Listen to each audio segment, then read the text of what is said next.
Imagine this. Your car makes a sound it's never made before. A grinding noise. Metal on metal. You already know what this means. Money. You take it to a mechanic. They look. They sigh. $300. $300. That's not catastrophic, but you don't have it. Not today. So you delay it. Just a little. A week later, the sound is worse. Now the damage spread. The repair is no longer $300, it's $800. You put it on a credit card, high interest, no choice. Then the card maxes out. You miss a payment. Fees stack on top of interest. Your credit score drops. Your insurance rate goes up. Your job needs reliable transportation, but now the car is in the shop longer than expected. You miss shifts. Your paycheck shrinks. That original $300 problem quietly becomes $2,000. Not because you were reckless, not because you were lazy, but because you didn't have cash at the exact moment the system demanded it. This isn't bad luck. This is what being poor costs. Most people think poverty is about income, how much you make per hour, how many hours you work. But that's only the surface. Underneath, there's something more damaging, a hidden tax, a penalty, the cost of being broke. When you don't have money, everything costs more. Not later, right now. More money, more time, more stress, more mental energy. And this is important. This has nothing to do with intelligence or discipline or character. Poor people don't make worse decisions because they're poor at thinking. They make worse decisions because poverty is expensive to survive. When every choice is urgent, when every mistake is punished harder, when there is no margin for error, even small problems become disasters, and the system quietly calls that personal responsibility. There's an old idea called the boots theory. It goes like this. Imagine two people. One has money, one doesn't. The rich person buys a pair of boots for $100. They last 10 years. The poor person buys boots for $30. They last 1 year. After 10 years, the rich person paid $100 total. The poor person paid $300 for worse boots, more discomfort, and more replacements. Being poor didn't save money. It tripled the cost. This shows up everywhere. Cheap clothes that shrink or rip, appliances that break early, phones that slow down just outside warranty. You don't buy cheap because you want to. You buy cheap because it's the only option available when your account balance is near zero. The system rewards durability, but durability requires upfront cash. If you can't afford the first step, you pay for it forever. Now zoom out. This penalty isn't just boots. It's groceries. If you can buy in bulk, you pay less per unit. If you can't, you buy single items at higher prices. Same food, higher cost. It's banking, overdraft fees, minimum balance fees, late payment penalties. Rich people earn interest. Poor people pay it.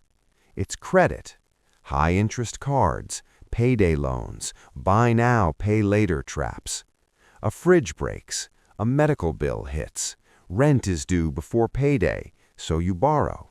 And suddenly you're paying 25%, 40%, sometimes 400% APR just to stay alive. That's not inflation. That's a poverty premium. Two people buying the same things, living in the same city, working just as hard, but one of them pays more for everything because they're poor. Money isn't the only thing poverty takes. It takes time. If you don't own a washer, laundry takes hours. If you don't own a car, transportation eats your day. If you live in a food desert, groceries require planning, travel, and compromise. And then there's the invisible cost, mental load.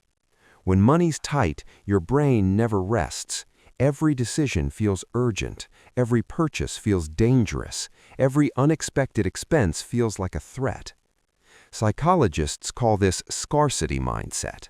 When resources are scarce, your focus narrows. You become great at surviving today and terrible at planning tomorrow. Not because you're weak, because your brain is overloaded. Stress reduces decision quality. Decision fatigue leads to mistakes. Mistakes cost money. The system charges interest on your exhaustion. Now let's talk about the traps that keep the cycle running. Cars. If you have good credit, you get low interest. If you don't, you get buy here, pay here loans with sky-high rates and tracking devices. Miss one payment, the car disappears overnight. Housing.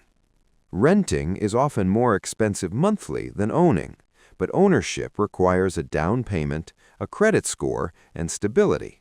So rent eats income while building nothing.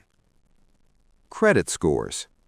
They're treated like a measure of trust, but they mostly measure one thing: how much margin you've had in the past.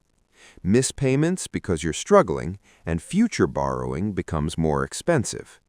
The system punishes instability by creating more instability. That's the trap. Now pause. This is the part where most advice goes wrong. No, this is not about becoming rich. This is about building a buffer, a small one, $500, $1,000. That amount won't change your life, but it will change your math. It turns disasters back into inconveniences. It stops the first domino from knocking down the rest.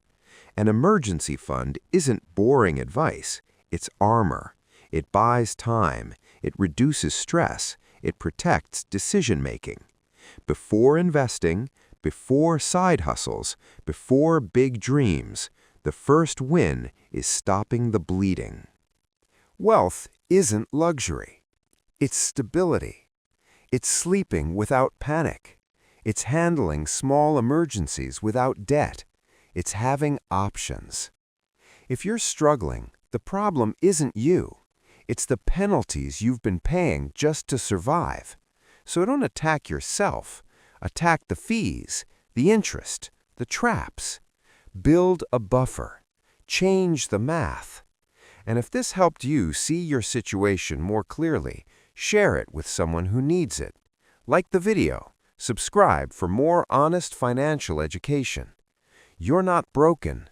The system is expensive. And now you understand how it works.